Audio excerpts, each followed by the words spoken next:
그들이 예루살렘에 가까이 와서 감람산 벳바게와 베다니에 이르렀을 때 예수께서 제자 중 둘을 보내시며 너희는 맞은편 마을로 가라.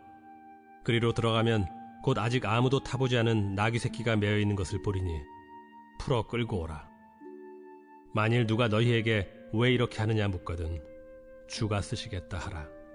그리하면 즉시 이리로 보내리라.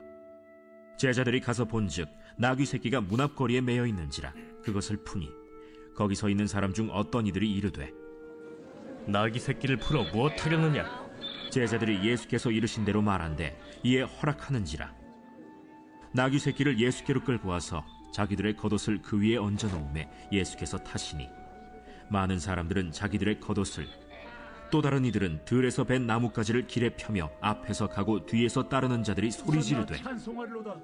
주의 이름으로 오시는 이여 찬송하리로다. 오늘 우리 조상 다윗의 나라여 가장 높은 곳에서 호산나. 예수께서 예루살렘에 이르러 성전에 들어가사 모든 것을 둘러보시고 때가 이미 저물매 12 제자를 데리시고 베다니에 나가시니라. 이튿날 그들이 베다니에서 나왔을 때 예수께서 시장하신지라. 멀리서 잎사귀 있는 한 무화과 나무를 보시고 혹 그 나무에 무엇이 있을까 하여 가셨더니 가서 보신즉 잎사귀 외에 아무것도 없더라. 이는 무화과의 때가 아님이라. 예수께서 나무에게 말씀하여 이르시되 이제부터 영원토록 사람이 내게서 열매를 따먹지 못하리라 하시니 제자들이 이를 듣더라. 그들이 예루살렘에 들어가니라. 예수께서 성전에 들어가사 성전 안에서 매매하는 자들을 내쫓으시며 돈 바꾸는 자들의 상과 비둘기 파는 자들의 의자를 둘러 엎으시며 아무나 물건을 가지고 성전 안으로 지나다님을 허락하지 아니하시고 이에 가르쳐 이르시되 기록된 바 내 집은 만민이 기도하는 집이라 칭함을 받으리라고 하지 아니하였느냐? 너희는 강도의 소굴을 만들었도다. 대제사장들과 서기관들이 듣고 예수를 어떻게 죽일까 하고 꾀하니 이는 무리가 다 그의 교훈을 놀랍게 여김으로 그를 두려워함일러라. 그리고 날이 저물매 그들이 성 밖으로 나가더라. 그들이 아침에 지나갈 때 무화과 나무가 뿌리째 마른 것을 보고 베드로가 생각이 나서 여짜오되 라삐여 보소서, 저주하신 무화과 나무가 말랐나이다. 하나님을 믿으라. 내가 진실로 너에게 이르노니 누구든지 이 산더러 들려 바다에 던져지라 하며 그 말하는 것이 이루어질 줄 믿고 마음에 의심하지 아니하면 그대로 되리라. 그러므로 내가 너희에게 말하노니 무엇이든지 기도하고 구하는 것은 받은 줄로 믿으라. 그리하면 너희에게 그대로 되리라. 서서 기도할 때 아무에게나 혐의가 있거든 용서하라. 그리하여야 하늘에 계신 너희 아버지께서도 너희 허물을 사하여 주시리라. 그들이 다시 예루살렘에 들어가니라. 예수께서 성전에서 거니실 때 대제사장들과 서기관들과 장로들이 나와 무슨 권위로 이런 일을 하느냐? 누가 이런 일할 권위를 주었느냐? 예수께서 이르시되 나도 한 말을 너희에게 물으리니 대답하라. 그리하면 나도 무슨 권위로 이런 일을 하는지 이르리라. 요한의 세례가 하늘로부터냐 사람으로부터냐? 내게 대답하라. 그들이 서로 의논하여 이르되 만일 하늘로부터라 하면 어찌하여 그를 믿지 아니하였느냐 할 것이니 그러면 사람으로부터라 할까? 하였으나 모든 사람이 요한을 참 선지자로 여김으로 그들이 백성을 두려워하는지라. 이에 예수께 대답하여 이르되 우리가 알지 못하노라. 나도 무슨 권위로 이런 일을 하는지 너희에게 이르지 아니하리라. 오늘 우리에게 주시는 하나님의 말씀입니다. 오늘도 말씀을 사모하여 이 자리에 나오신 사랑하는 성도님 모두를 주님의 이름으로 축복하고 환영합니다. 오늘은 의심 없이 믿는 신앙이라는 제목을 함께 말씀을 나누려 합니다. 오늘은 12월 24일입니다. 세상에 나가면 크리스마스 이브라고 얘기를 하죠. 그리고 우리에게는 하루만 있으면 예수님이 오시는 성탄절이 우리에게 찾아오는 날입니다. 그렇기 때문에 여러분, 예수님은 우리의 왕이시라는 것을 우리는 늘 고백할 수 있어야 합니다. 그 우리의 왕이신 예수님께서 오늘 본문 말씀을 보니까 예루살렘에 입성하시는 이야기가 나옵니다. 그런데 이 예루살렘에 입성하시기 전에 예수님은 당신이 왕이고 메시아라는 사실을 드러내지 않으셨습니다. 그러나 구약에 예언한 왕의 모습을 성취하심으로 당신의 정체성을 이제는 공개적으로 알려주고 계십니다. 1절 말씀부터 보면 예수님과 제자들이 여리고를 떠나서 예루살렘으로 향합니다. 예루살렘에 가까이 와서 감람산 근처 벳바게와 베다니의 마을에 이르렀을 때에 예수님은 두 제자들을 먼저 보냅니다. 그러고는 아직 아무도 타지 않은 나귀 새끼가 매여 있는 것을 보리니 풀어 끌고 오라고 이야기하세요. 2절 말씀에 그렇게 말씀하십니다. 그 말씀을 들은 그들은 예수님의 말씀대로 그 새끼 나귀를 풀어 끌고 오려고 합니다. 그러자 거기 있는 사람 중에 어떤 이들이 그 새끼 나귀를 풀어서 왜 풀어가느냐고 묻습니다. 4절 5절 말씀에 보면 제자들이 가서 본즉 나귀 새끼가 문 앞거리에 매여 있는지라 그것을 푸니 거기에 있던 사람 중 어떤 이들이 이르되 나귀 새끼를 풀어 무엇 하려느냐 하며 이렇게 묻습니다. 제자들은 예수님이 미리 일러주신 말씀대로 3절 말씀에 누가 묻거든 주가 쓰시겠다 하라. 그리고 즉시 이리로 보내리라 하신 말씀대로 행하십니다. 그러자 사람들은 정말 그 나귀를 끌고 가는 것을 허락해요. 이처럼 예수님이 나귀 새끼를 타신 것은 우연한 일이 아니라는 것입니다. 무언가를 알려주시기 위해서 미리 철저히 준비한 일이라는 말이죠. 그렇다면 예수님은 왜 예루살렘으로 들어가실 때에 직접 걸어서 들어가실 수도 있었는데 그 새끼 나귀를 타셨을까요? 그 이유는요, 스가랴 9장 9절에서 그 이유를 찾을 수 있는데 스가랴 9장 9절에 시온에 따라 크게 기뻐할지어다 예루살렘에 따라 즐거이 부를지어다 보라 내 왕이 내게 임하시나니 그는 공의로우시며 구원을 베푸시며 겸손하여 나귀를 타시나니 나귀의 작은 것 곧 나귀 새끼니라 이렇게 말씀해요. 예수님은 스가랴의 예언대로 그 새끼 나귀를 타고 예루살렘에 입성하신 겁니다. 스가랴 9장 9절에 그 예언이 성취되는 것을 보여주죠. 예수님은 이를 통해서 당신이 구원을 베푸시는 겸손한 왕이라는 사실을 우리에게 분명히 알려주고 계십니다. 예수님은 사탄의 권세 아래에서 종노릇하며 죄와 사망에 매여 있는 사람들을 구원해 주셨기 위해 또한 사람의 몸으로 이 땅에 오셔서 죽기까지 낮아지셨습니다.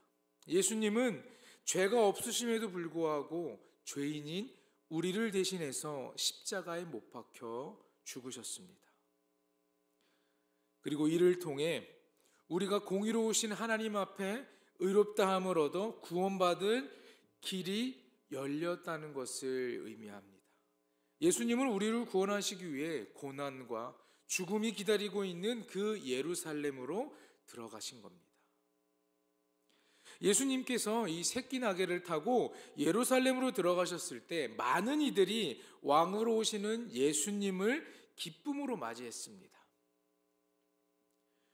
우리를 구원해 주신 예수님은 영원토록 찬양받으실 왕이십니다. 그래서 그들은요 겉옷과 나뭇가지를 그 길에 깔고 호산나 호산나 외치며 소리 높여 그 왕을 찬양했습니다. 그들은 찬양해야 할 때 잠잠하지 않고 목소리를 높여서 다윗의 자손 예수를 찬양했습니다. 찬양해야 할 대상과 찬양해야 할 때를 알고 그 시간을 놓치지 않는 사람들이 바로 지혜로운 성도들인 것입니다. 비록 그들의 외침은 얼마 가지 못했죠. 예수님을 십자가에 못 박으라는 외침으로 바뀌게 되었지만 그들이 예수님께 보였던 그런 열광적인 그 환호는, 그 기쁨은 예수님이 다윗의 자손으로 오신 메시아며 하나님 나라의 완성을 이루실 왕으로서 영원히 찬양받기에 합당한 분이라는 사실을 분명히 알려주고 있습니다. 사랑하는 성도 여러분, 예수님은 우리를 위해 죽으시고 부활하심으로써 구원을 베푸시기 위해 그 예루살렘으로 들어가셨습니다. 우리는 예루살렘에 들어가신 예수님께서 우리를 대신해 십자가에 못 박혀 죽기까지 낮아지신 사랑의 왕이라는 것을 분명히 알아야 하고, 그분 앞에서 영원토록 찬양을 올려드리는 믿음의 백성이 되기를 간절히 소망합니다. 예루살렘에 도착하신 예수님은 성전을 돌아보시고는 다시 베다니로 가셨다가 이튿날 다시 한번 예루살렘 성전으로 향해 나아가십니다. 예수님과 제자들은 예루살렘으로 다시 들어가는 길에 예수님께서는 배가 고프셨어요.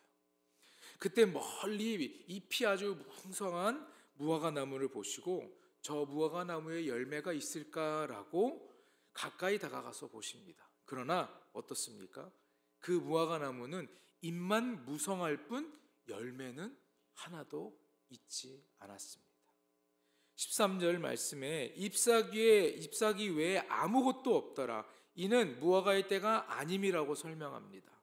그러자 예수님께서는 그 나무에게 갑자기 이제부터 영원토록 사람이 내게서 열매를 따먹지 못하리라 라는 그런 저주의 말씀을 그 무화과 나무에게 하십니다.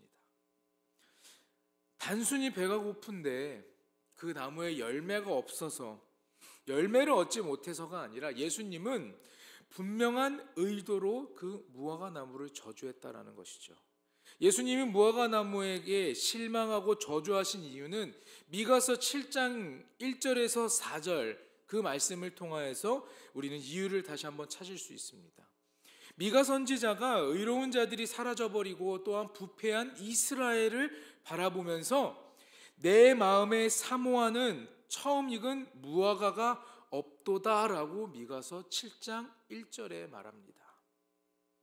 이렇게 내 마음에 사모하는 처음 익은 무화과가 없다고 탄식한 것처럼 예수님은 메시아를 맞이할 준비가 전혀 되어 있지 않은 그러한 사람들을 보면서 탄식하신 겁니다.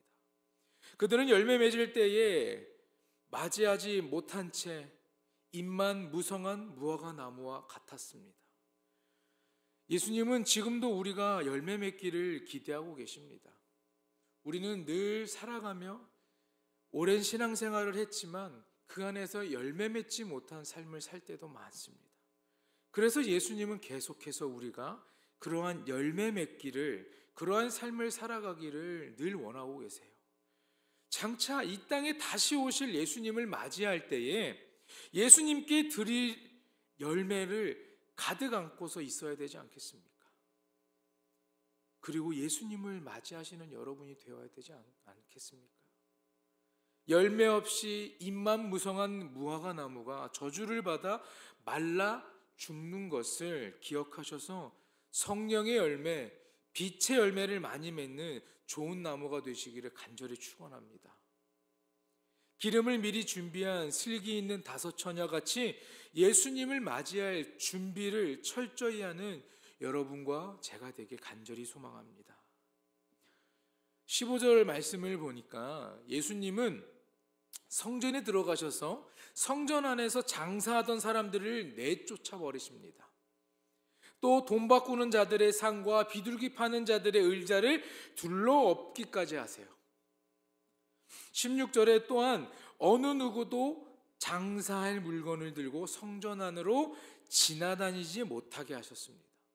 예수님의 이 같은 행동은요, 앞서 우리가 보았던 무화과 나무를 저주한 것과 마찬가지로 분명한 의도를 가진 상징적인 행동입니다. 재물을 사고 팔고 돈을 바꾸는 행위, 이 모든 것이 사람들이 편의를 도모하기는 하지만 그 이면에는 바로 인간의 탐욕이 있다는 것이죠. 시장바닥 같은 성전의 이 배후에는 탐욕을 채우기 위한 성전을 이용한 종교 지도자들, 기득권자들이 있었습니다. 사랑하는 여러분, 신앙생활은 하나님께 초점이 맞춰져 있어야 합니다. 사람의 편의보다 하나님이 무엇을 원하시는지 그것을 끊임없이 묻는 것, 그게 바로 바른 신앙생활인 것이에요. 예수님은 만민을 구원할 메시아가 이 땅에 왔음에도 불구하고 만민이 기도하는 집인 성전을 더럽혀 17절에 보니까 강도의 소굴로 만들어 버렸다라고 하시면서 그 사람들을 아주 강하게 책망하시며 심판을 선언하십니다. 성전을 강도의 소굴로 만들었다라는 이 예수님의 지적은 예레미야 7장 말씀을 연상시킵니다. 예레미야서는 강도의 소굴이 된 성전이 파괴되고 사라지는 예언을 기록하고 있습니다. 이 예언대로 솔로몬 성전은 파괴되었습니다. 예수님이 강도의 소굴이 되었다고 하셨을 때에도 헤롯의 성전이 파괴될 것을 선언하셨다고 볼 수 있는 겁니다. 심지어 성전을 관리하고 책임져야 할 대제사장과 율법과 성전 제사를 가르쳐야 할 서기관들은 예수님의 심판과 이 선언 앞에서 회개하기는커녕 18절에 이렇게 얘기하죠. 예수님을 대적하며 죽일 방법을 찾았다라고 말합니다. 예수님이 가르치시는 이 교훈이 그들이 보기엔 너무나 놀라운 일들이었습니다. 그래서 그들은 오히려 예수님이 두려움의 대상이 된 것이죠. 그러니 그의 말을 따르는 것이 아니라 오히려 그를 대적하고 죽일 방법들을 찾는 것이었죠. 21절에 베드로는 전날 예수님이 저주하신 그 무화과 나무가 뿌리째 말라버린 것을 보고 예수님께 이 사실을 말씀드립니다. 예수님은 무화과 나무가 말라버린 이유를 설명하시면서 믿음의 중요성에 대해서도 제자들에게 말씀하십니다. 22절로 24절의 말씀입니다. 예수께서 그들에게 대답하여 이르시되 하나님을 믿으라. 내가 진실로 너희에게 이르노니 누구든지 이 산더러 들려 바다에 던지어지라 하며 그 말하는 것이 이루어질 줄 믿고 마음에 의심하지 아니하면 그대로 되리라. 그러므로 내가 너희에게 말하노니 무엇이든지 기도하고 구하는 것은 받은 줄로 믿으라. 그리하면 너희에게 그대로 되리라 라고 말씀하십니다. 갑자기 무화과 나무가 말라버린 일이나 산이 바다에 빠지는 기적과 같은 일도 믿음이 있으면 일어난다는 말이에요. 주님은 제자들이 욕심에 사로잡혀서 말라버린 무화과 나무 같은 종교 지도자들과는 전혀 다른 삶을 살기를 원하셨습니다. 성도를 성도로 만드는 것은 하나님을 믿는 믿음인 것입니다. 그런데 믿는 것도 의심 없이 믿을 때 강한 힘이 우리에게 임하는 것입니다. 23절에 이루어질 줄 믿고 믿으라. 그리하면 너희에게 그대로 되리라 라고 말씀하십니다. 여러분, 의심은 믿음의 대적입니다.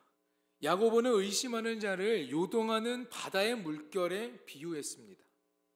바다 물결처럼 요동치는 정도의 믿음으로는 아무것도 얻을 수 없다라는 것이죠.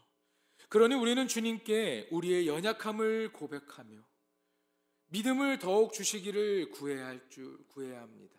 우리가 의심하는 마음을 버리고 그 마음을 승리로 이겨낼 때에 믿음의 작은 발걸음을 뗄 때 주님이 반드시 도와주신다라는 것을 믿고 나아가시는 여러분 모두가 되길 간절히 소망합니다. 성도는 기도하고 구할 때 구하는 것을 이미 받은 줄로 믿는 자여야 합니다. 이미 받은 줄로 여기고 감사하는 마음이 의심을 이긴다라는 것을 여러분 기억하시길 부탁드립니다. 주님은 받은 줄로 믿으면 그 믿음대로 될 것이라고 말씀하십니다. 우리 24절 말씀을 함께 읽어볼까요? 함께 읽겠습니다. 시작. 그러므로 내가 너희에게 말하노니 무엇이든지 기도하고 구하는 것은 받은 줄로 믿으라. 그리하면 너희에게 그대로 되리라. 아멘. 험한 세상을 이기는 힘은 믿음인 것입니다. 내가 부족하고 연약해서 아무것도 할 수 없지만 믿음의 기도를 통해서 하나님의 놀라운 역사를 경험할 수 있게 되는 것이죠. 주님의 약속의 말씀을 붙들고 기도하는 자리로 나아가는 여러분 모두가 되기를 간절히 부탁드립니다. 우리가 구하되 의심 없이 구하고 구한 것을 이미 받은 줄로 여기며 감사할 때 우리의 삶에 기도의 응답에 간증이 쌓이는 은혜를 경험하게 될 것입니다. 예수님은 믿음에 대해 가르치시면서 용서의 중요성에 대해서도 25절에 가르치고 계십니다. 우리는 기도하는 가운데 누군가와 등진 일이 생각나고 누군가를 미워했던 일이 생각난다면 즉시 그를 용서할 수 있는 용기, 그 마음이 필요합니다. 우리가 그 사람의 허물을 용서하면 하나님도 우리의 허물을 용서해 주시고, 용서하면 내가 자유로워질 수 있다는 것입니다. 용서가 응답의 중요한 조건이 된다는 것을 기억하시길 부탁드리고, 그 이후의 말씀을 보면 28절의 말씀을 보면 예수님은 성전을 거니시는 중에 종교 지도자들이 나와서 당신이 무슨 권위로 이런 일을 하느냐, 누가 이런 일할 권위를 주었냐라고 따져 묻습니다. 그들은 주님의 말씀을 받을 준비가 되어 있지 않았습니다. 그러니 예수님을 메시아로 인정할 마음이 없던 것입니다. 그렇기 때문에 예수님께 나와서 당신이 얘기하고 당신이 가리킨 그 모든 것들을 누구의 권한으로 이런 일을 하는 것이냐라고 묻는 것이죠. 그저 예수님을 공격하고 공경에 빠뜨리기 위해서 한 질문인 것입니다. 그런 의미를 이미 예수님은 다 간파하고 계셨습니다. 그래서 그들의 질문에 대답하지 않으시죠.